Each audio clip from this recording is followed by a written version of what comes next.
When I was growing up, I actually grew up in a period of history where there was something called apartheid.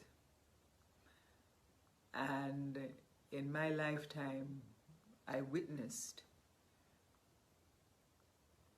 blacks and whites not being able to be together in South Africa. Jamaica, under the leadership of Norman Manley, was the first country in the Western Hemisphere to declare, even before we were independent from Britain, that we would not trade with a country that had those kinds of restrictions on black people. It was a courageous step, but it was the right thing to do, and it was a principled thing to do. Because of that, Jamaica, through international diplomacy and what we stood up for in the world, was recognized as the country that, despite our size, was prepared to stand up for persons who couldn't stand up for themselves, even when we didn't have our own rights and liberties in terms of independence from Britain. Subsequently, we had other issues to contend with.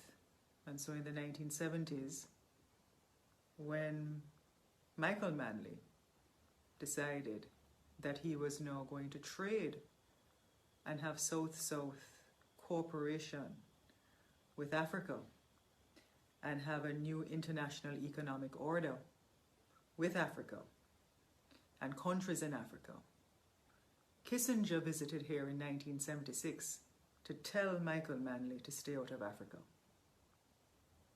When Cuba asked Jamaica in the 70s if their planes could fuel here to help fight the war in Angola for democracy, Jamaica said yes.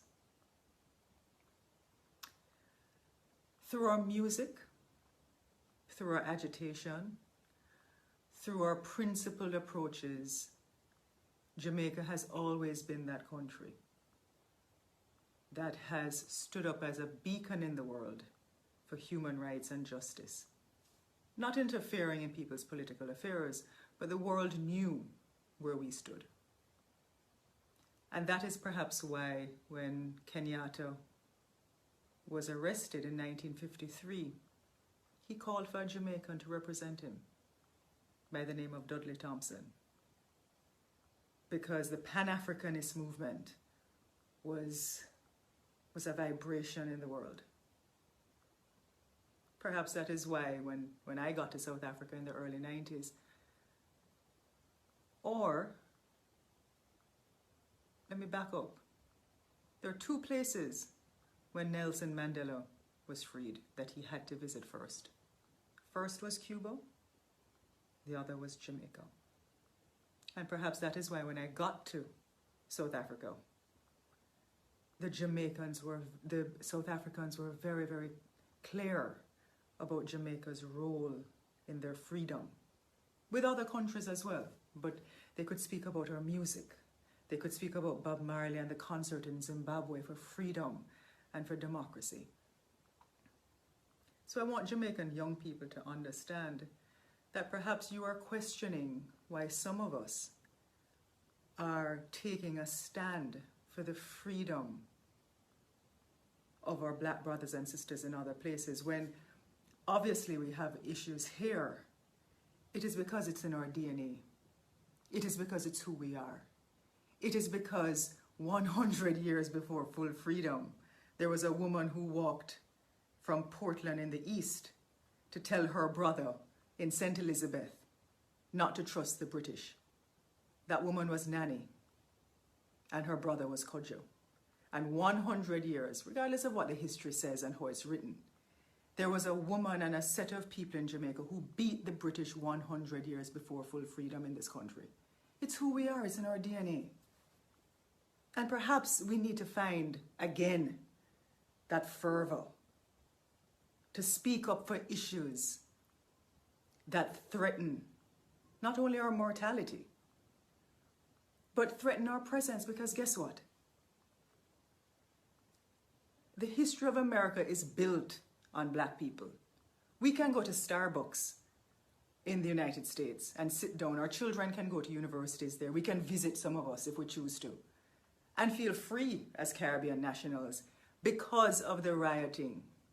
And so when we see persons over there fighting for their lives and fighting for their freedoms, around the world we have to coalesce regardless of where we are and say, yo brother, we're there with you. Because today for you, tomorrow for me. So it's a very, very interesting time that we're living in the world. And sometimes the lid is taken off of situations to demonstrate exactly what has been in the underbelly.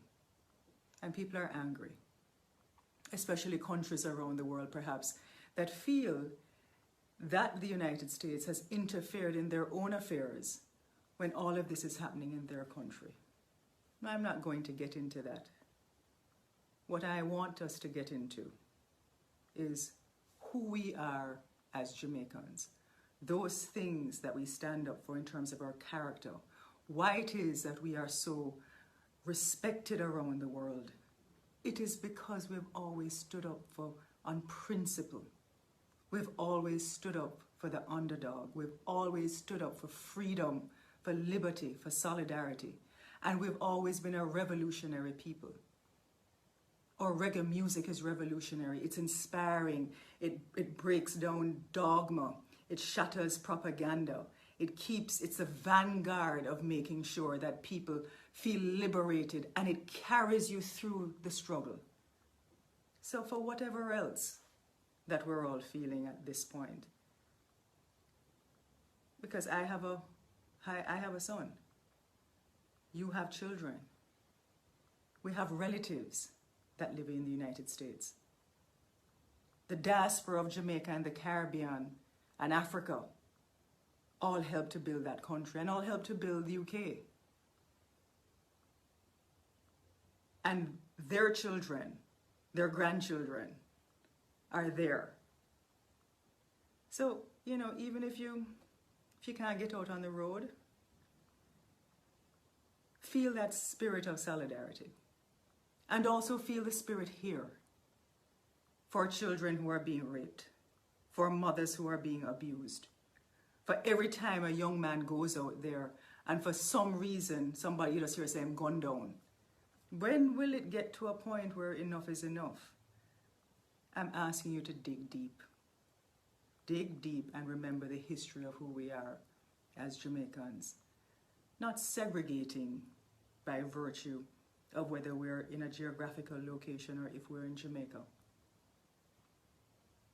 but having the same constructs and concepts and understanding that it is those things that we have stood up for that makes us truly who we are as a strong people, with a feisty resolve in the world that we have the answer and know what is right, and that nobody can bludgeon us into acquiescence or into nothingness. And we must feel that way for everybody else too. So no matter where you come from, how much money you have, whether you're my complexion, a little darker, a little lighter, all of us come from Africa. Remember me tell you that. And let us try and understand the responsibility to make sure there's liberation for all our ancestors and our future generations of power to come. So respect. Pick up yourself.